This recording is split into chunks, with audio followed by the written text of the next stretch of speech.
A couple of weeks ago, when I was buying parts for this build, I was planning on showing you how to build a $495 1080p gaming PC.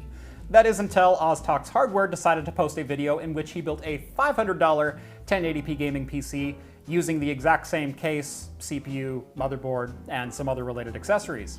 So rather than copy what he's done, we're going to switch gears here a little bit, introducing the $640 gaming PC that looks like $1 million.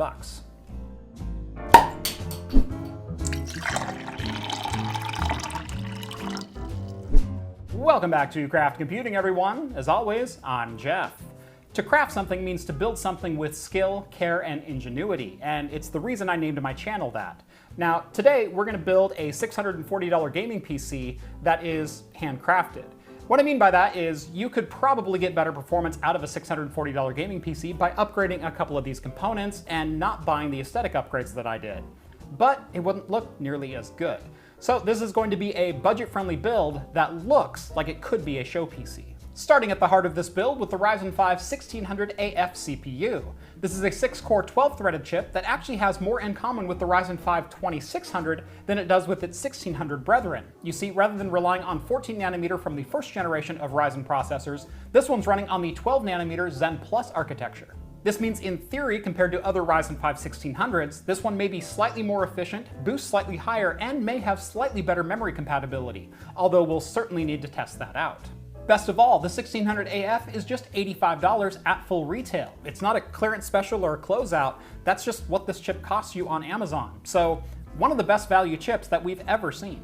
The motherboard for today is going to be the ASRock B450 HDV, and is actually the cheapest motherboard that I could find on the B450 chipset at just $65. So again, another heck of a deal for a value PC. The memory is a little bit of an odd choice. This is a V-Color IMS Plus 8GB stick of DDR4 2666 memory. I picked this up on a Black Friday sale back in November for $20 per stick. That's an insane value for 16 GB of memory, regardless of what speed it is.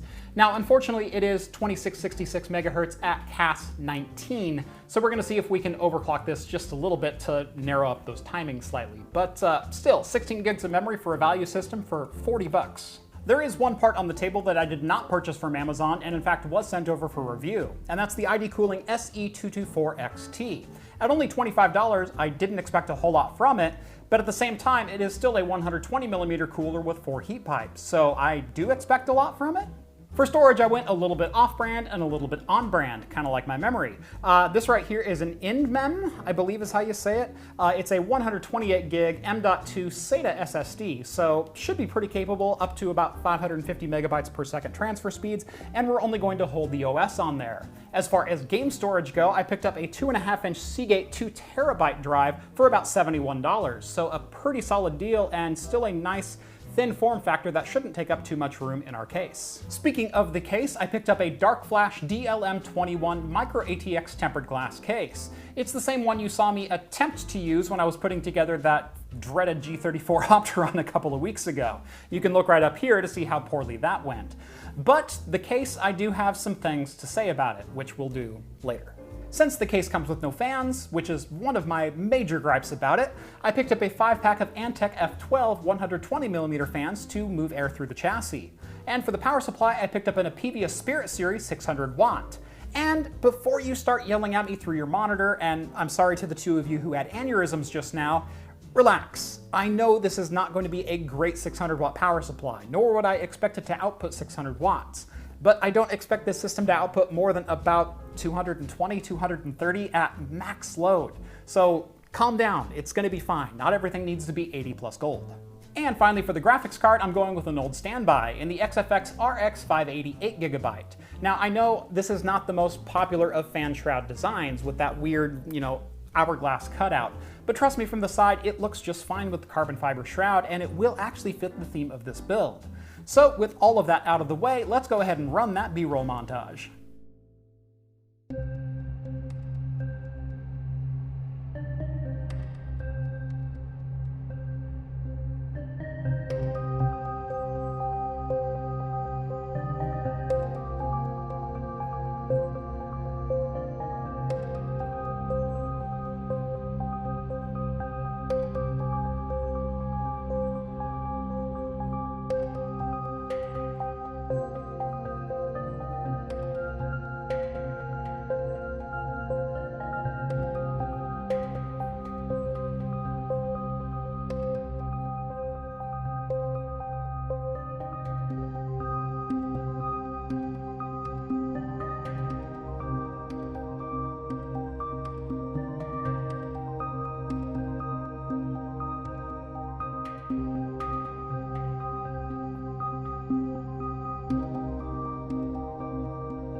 Now that the build is done, I definitely have some thoughts on it. First and foremost, this build took quite a long time to do because I was trying to get every last element of this perfect. And I'm really glad that I went through the extra time and care for cable management and routing of things because honestly, this is just a phenomenal looking PC.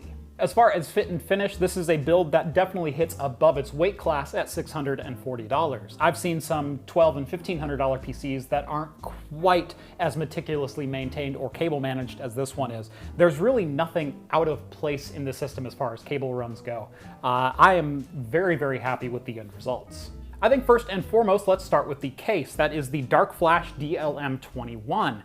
Now, I had some thoughts on this when I started using it for my old Opteron build, but I saved them until today.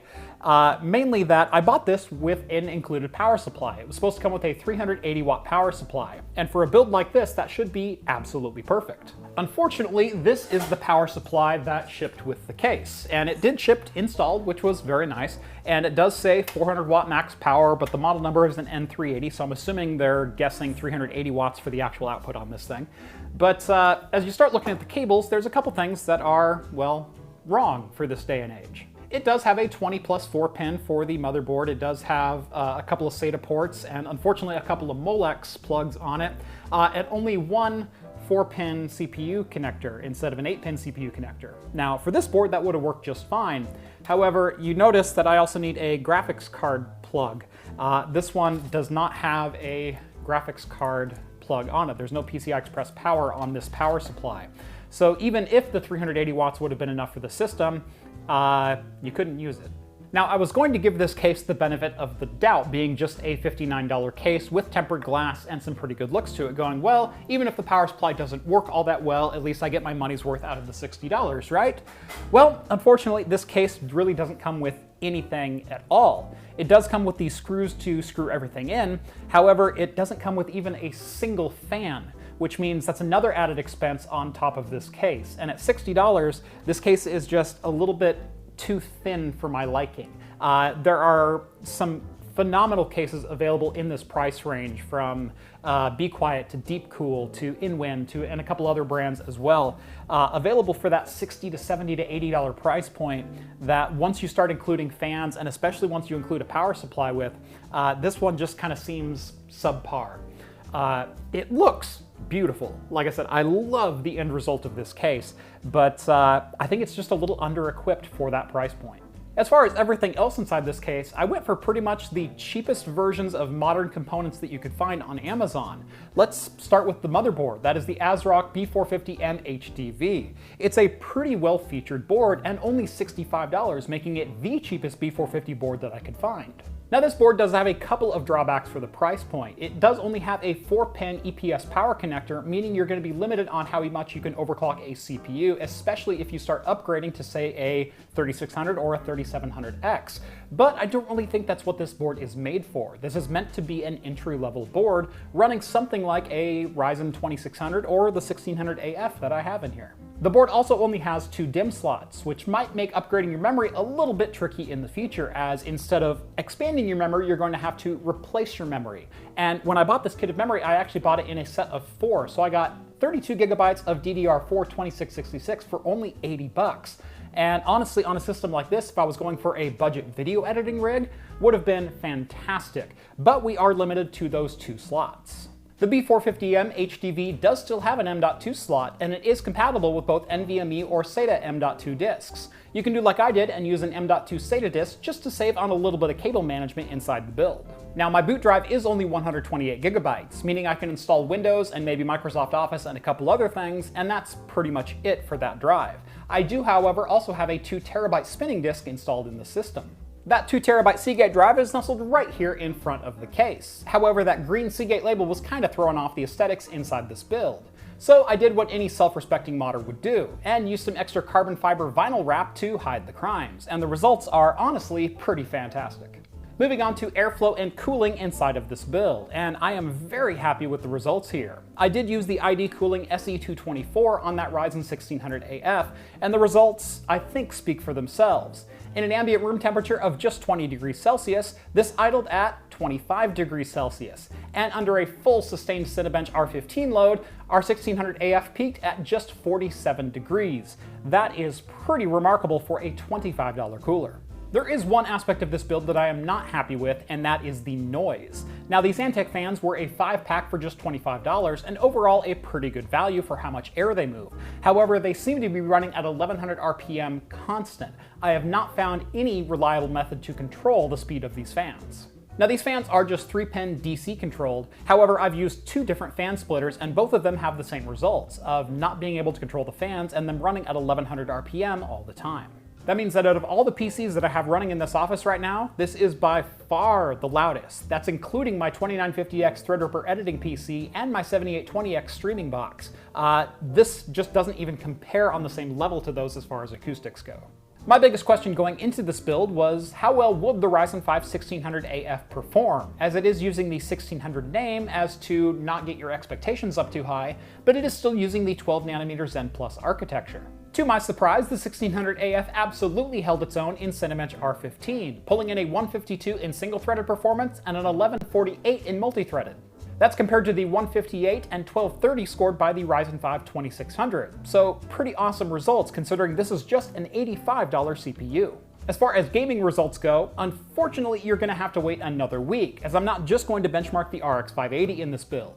I'm going to take all of my sub-$220 graphics cards and benchmark them against each other to figure out what is the best value graphics card you can put into a budget build today. So make sure you're subscribed so you don't miss that one. So where does that leave us as far as our build is today? Is there anything that I would do differently? Honestly, I think the only thing that I would change is the fans. I'd remove the Antec fans and probably install a set of Arctic PWM F12 fans, which are also available for a 5-pack for about $25 or $30 on Amazon. And that would give us some more variance in speed control, meaning that I can get the system a lot quieter with the same performance.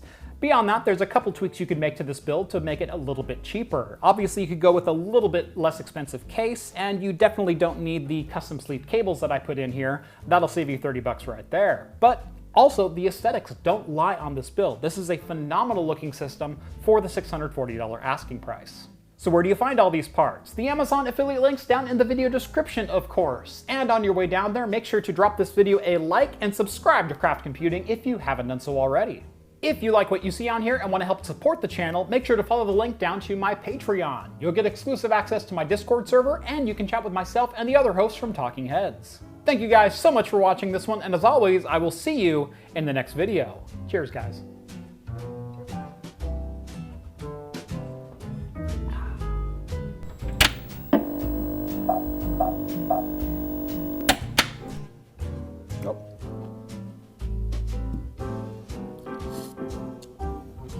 Party foul.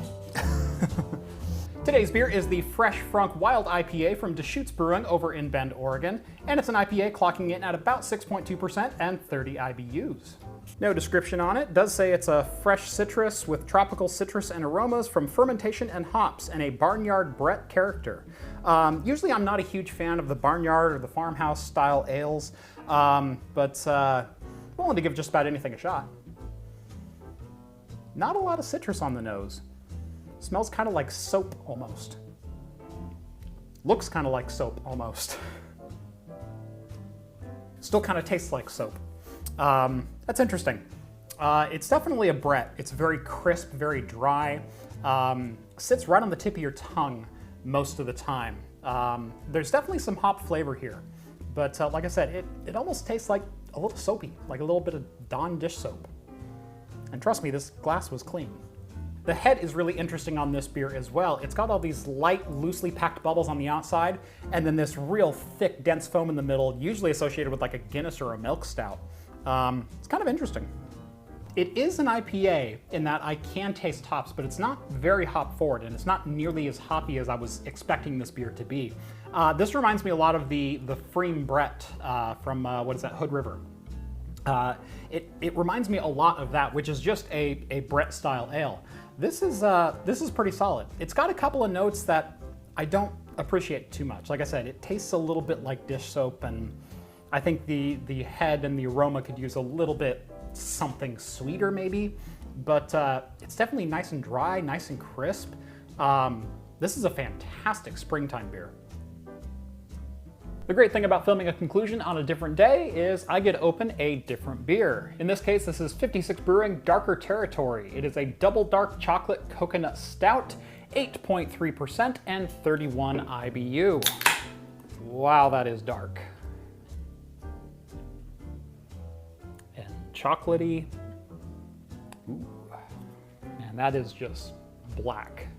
I mean, like, even on some stouts and some lighter porters, you can see a little bit of light bleeding through. Even on the edge of the glass, this is just black. I mean, it's just midnight black.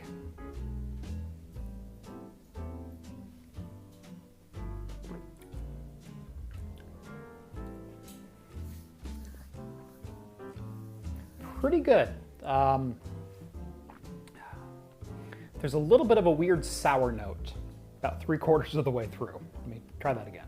I don't taste any coconut at all. Definitely dark chocolate. And like I said, it kind of turns sour midway through, and that's just the dark chocolate bitterness kind of poking through. But there's no coconut in this. Maybe it'll come out a little bit as it warms up, but so far it's good, but I'm a little disappointed there's no coconut. Yeah, still no coconut. Decent stout. It's definitely got, you know, a decent body to it. The dark cocoa flavor is right where I want it to be. If you like dark chocolate, like I said, it kind of sours in your mouth a little bit and is a little bit overly bitter. But if you like that kind of flavor, it's definitely there. But no coconut. I was hoping there'd be a little like sweet and bitter thing going on with this, and this is just more towards the bitter side of things. So it's not bad, but it's not terrific either. So we're at the bottom of the glass here. It's warmed up quite significantly. There's still no coconut, and I judge beers based on the descriptions, based on what I should be tasting and what the brewer expects me to taste, and I'm still not getting any coconut at all. It is a double dark chocolate coconut stout, and the description is a darker double stout brewed for darker days. Rich, smooth, and sweet, and loaded with extra cacao nibs and coconut. I'm getting the dark chocolate. It's not a very sweet stout, and there's no coconut at all. So while it's good, it also doesn't deliver. So drink this one as you will. It's a solid stout, but it doesn't have what it says.